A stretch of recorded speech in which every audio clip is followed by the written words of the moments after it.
He's gonna turn into a pre-made boss.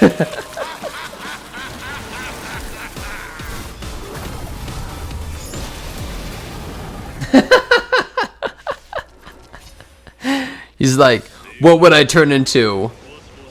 Well, a low-budget character we've already used. Collab! Wow, that did a lot of damage. Oh, cutscene. Here we go. This is what actually happened. Dude, he did the flip. That's the same flip he did in Unlimited Blade Works when he fights Lancer.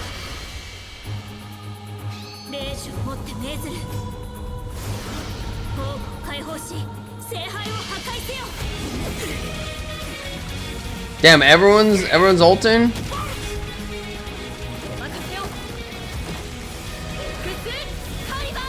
This is definitely the best part from the collab so far.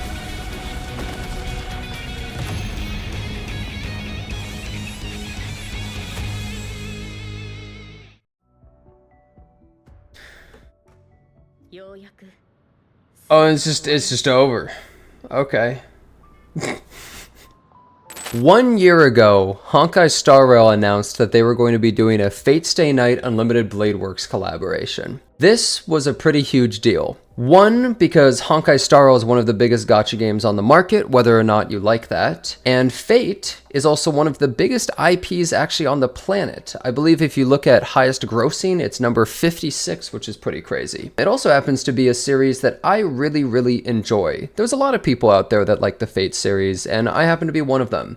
So having a collaboration between the two is a pretty big deal, because Fate generally only collaborates with a bunch of small and not very good gacha games that are usually from Japan. It hasn't really ever done a big collaboration with a game that I thought was super good, at least not in gacha. So when I heard that, I was kind of excited, but at the same time, not too excited, because at that point I wasn't really playing a lot of Honkai Star Rail. It was both really hype and also kind of lame that, oh, the game that I'm not really playing much of and I kind of fell out of love with is getting this collaboration, because I used to really like Honkai Star Rail and then I kind of fell out of love with it a while back. So then the collaboration drops. I just finished it, and this collaboration sucked ass. At least the story. If we're talking the characters, they're pretty good. They got pretty decent effects. If we're talking the story, this was abysmally bad. I have a lot to say about this, because it's kind of shocking how bad it was, and that we heard things such as Nasu looked over the story and said it was fine. He's supervising. You know, Nasu's the guy who made Fate. And, you know, like him or hate him or however you feel about him, I mean, he made some pretty cool series, and he obviously wrote some pretty good stuff in the past, right? So apparently he's supervising this whole thing, but this story was terrible. Okay, so first of all, the story is about a Holy Grail war in Penacony. Okay, and I'm gonna get into some nerd stuff here too, right? Keep in mind, I do really like Fate stuff, and some of this is gonna be just about how I'm upset from a fan standpoint, because I'm not looking at this really from a gacha standpoint. You know, there's gonna be people that are talking about like Hoyo Shill and Curlbot and all that crap, but I don't care about any of that. I'm talking about all this as a Fate fan, someone who really likes the series and wants a cool collaboration. This collaboration pisses me off in a lot of ways. Okay, so for starters, they have a Holy Grail war on Penacony. For some reason, it starts as a flashback of us talking to Robin. I was a little confused why it's a flashback and not just happening, but I guess they wanted to make it so that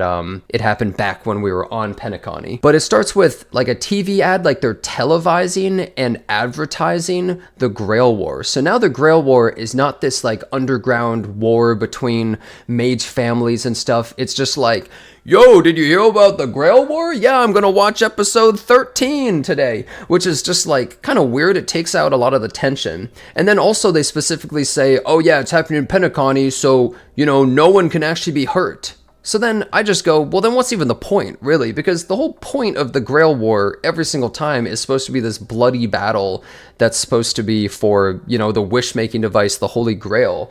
And so it just doesn't have any of that. There's no tension. There is literally zero tension. There's none at all from the very start. So immediately it's like, okay, but why do I even really care?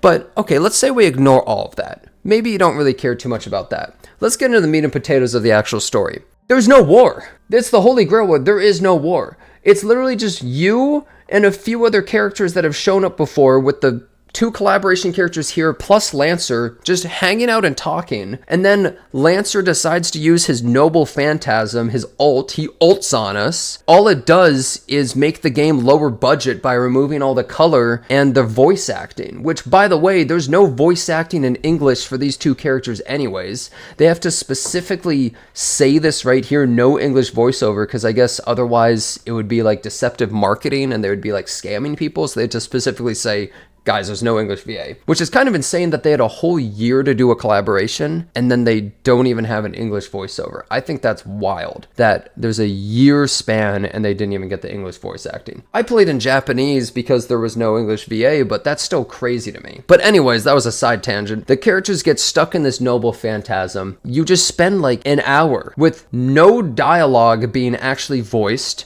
very little music, and it's just crazy to me that it feels so low budget because most of the talking is kind of just yap. And look, if you've watched any of the Fate shows, the first episode is always just a bunch of yap and backstory, but you're trying to understand the world and what's going on.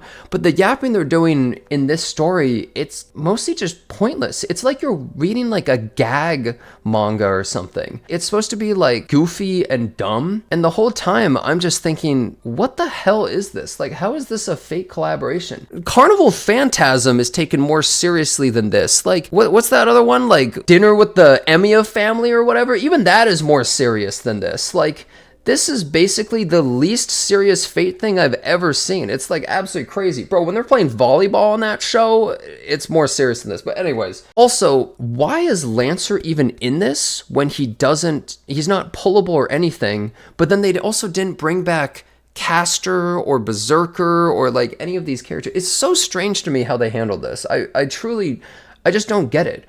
It feels like it was created by someone who isn't actually a fan of Fate stuff, which is mystifying to me because they had multiple references in this that were directly related to Fate. Even some of the like mini 5-second cutscenes they showed would have certain moves from like Fate Stay Night Unlimited Blade Works, like the anime. Like you see Archer do this like jump flip thing, take out his bow and shoot it, which is exactly what he does against Lancer when they're fighting in front of the church. They have elements of things in there that you're like, oh, this is directly from Fate. But then it feels like they just put so low effort actually making anything compelling or fun in the story. It doesn't make any sense. And then let's talk about the villains. Who the hell are these guys? Who? Like, why are these the villains? You're not even fighting a Grail war. It's everyone being homies and teaming up against these NPCs. It doesn't make any sense to me. Why are none of the servants even fighting? And then you have like Caster, who's just an NPC, and they kind of weaved her in a little bit more at the end, which was good. Like, okay. But it's just goofy to me that they couldn't get an actual Caster in there, and then she just looks so NPC-ish, right? But look, I don't know, more special?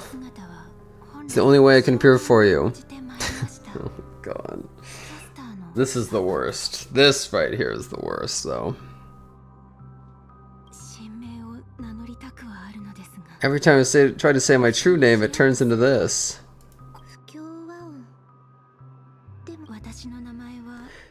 It was, but it's been trademarked, copyrighted, owned by someone else. I'm sorry, Master. $1 billion company can't afford it. It just feels to me like so many elements of this collaboration just didn't really connect because they had a whole year to make this, and whether you like it or not, having a year span before something drops is going to build up hype. Now, if they just announced the collaboration like 2 weeks before, people would have been like, oh my God, like that would have been crazy, but maybe people would have expected less.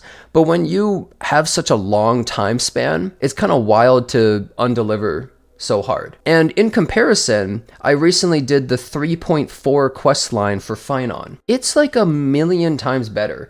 I am really critical of lots of gacha stories because, there's so many better stories out there that aren't gachas. So I usually kind of dog on gacha stories, right? Finon's 3.4 story was by far the best Honkai Star Rail related story I think I've seen by like a large margin, like by a lot. And so why is that so much better than this and it's not even close? Like, they just didn't even try on this. And this is a big collaboration, a huge collaboration. Getting Fate in your game, getting Fate in such a huge game, you just do such a piss poor job with the story. It just doesn't make any sense to me. And you know what's really crazy? The best part of the entire story doesn't even relate to Fate at all. It's the ending. No, but what the craziest part is that Pom Pom, who's just been sitting on the sidelines the whole time, summoned his servant, and you don't even see him the entire time. I almost forgot about him. But he summoned Mikhail, who is directly from Penacony, and they were homies because he traveled on the Astral Express. You actually see him and Mikhail get to hang out and talk and like catch up a little bit, which is kind of a nice little cute wholesome moment. It's honestly the best part of the entire Grail War, because everything else is just filler crap. All the rest of the entire Grail War felt like filler crap. Even when the servants disappear at the end, they just go, oh, well, it's been fun, and then they just fade out. It's so lazy. It's so unbelievably lazy. There's so few cutscenes. There's so few animation. The characters barely even move. They barely have any facial expressions. Archer looks like a goddamn NPC in every single scene that he's standing around in. It's just ridiculous to me how this was the collaboration. I mean, I'm just ranting here, but I'm like actually kind of pissed because I like Fate, and it just feels like they hard disrespected this stuff. In fact, why the hell is Archer even quantum? It doesn't even make any sense. He should be imaginary element. Why in the world is he not imaginary? And why is Archer and Rin not a combo using Remembrance? You literally did Fate Stay Night Unlimited Blade Works, which is Rin's route, and you just don't even put Rin in, and you made Remembrance a whole ass archetype about summoning someone, and then you don't even use it for Archer or Saber. What is even the point? Like, why did you even do all this when you just don't even seem to care? Hello? Archer's whole thing is about being a fake and creating fakes, and you don't make him imaginary? Why is he quantum? And when I brought this up before, I see a bunch of fans saying stuff like, well, he's the first male quantum unit. Who cares, bro? I don't give a fuck about your meta, dude. It doesn't matter. They messed up. It makes no sense. Anyways, those are pretty much some of my biggest gripes with this entire story after doing it. Oh my god, I don't know what the hell they were thinking. I don't know what the hell Nasu was thinking. Well, maybe he wasn't thinking anything because he was riding around in a gold yacht or something. Man, what a letdown of a collaboration this is in terms of story. Now, if we're talking the characters, look, Archer is good as hell, and you know what? He's fun too. He's actually pretty cool and fun, the way that they did his skill set. Hey, good job on that. And he's free too. Nice.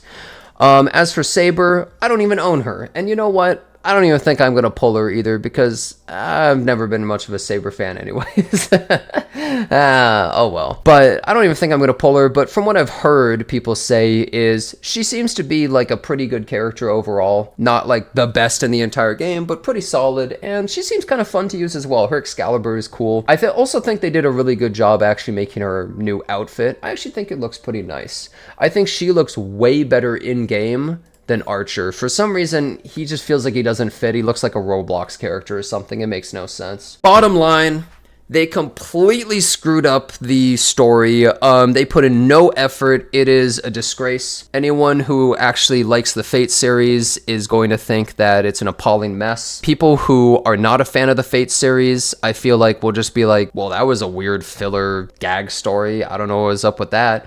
It just feels like no one really wins out of this. Go watch Fate Stay Night Unlimited Blade Works. Go watch Fate Zero. Go watch Fate Stay Night Heaven's Feel. Experience how the story is actually supposed to be in all of its glory. This collaboration, you can just skip through literally all of the dialogue. If there was no skip option, I don't even know if I could have survived some parts of the story where the characters are just yapping for so long. Also, what the hell is this, dude? This asset reuse is absolutely crazy. Bro, this is not Britain. This is Finon's hometown.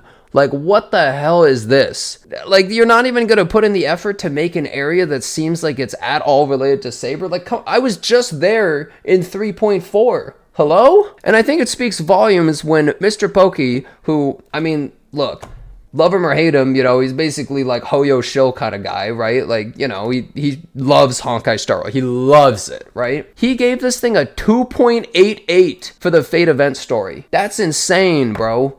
And he gave it a 7.5 for a Honkai Star Rail story. Normally what I do is I just take whatever number he gives for the Honkai Star Rail event story and I just subtract like 2 or 3, right? So like, that's a pretty low score for him. He usually is not giving scores that low. So like, even he is not impressed. And Man, this section, even just looking at this picture, bro, the black and white assassin novel phantasm scene, oh my god, yeah, clap hands. Well, he can't do that. We just get subtitles. Unbelievable, man. Oh my god. What are they doing? Pretty unbelievable that this was the collaboration that people waited an entire year for. I think it's crazy to miss out on such a huge opportunity if you're Hoyoverse, where you can't just catch a single banger W by making a god tier collab or something. It feels like a Loy collab in terms of how little effort they put into part of this. Anyways, that's about it from me. Thanks a bunch for watching, and I hope to see you next time.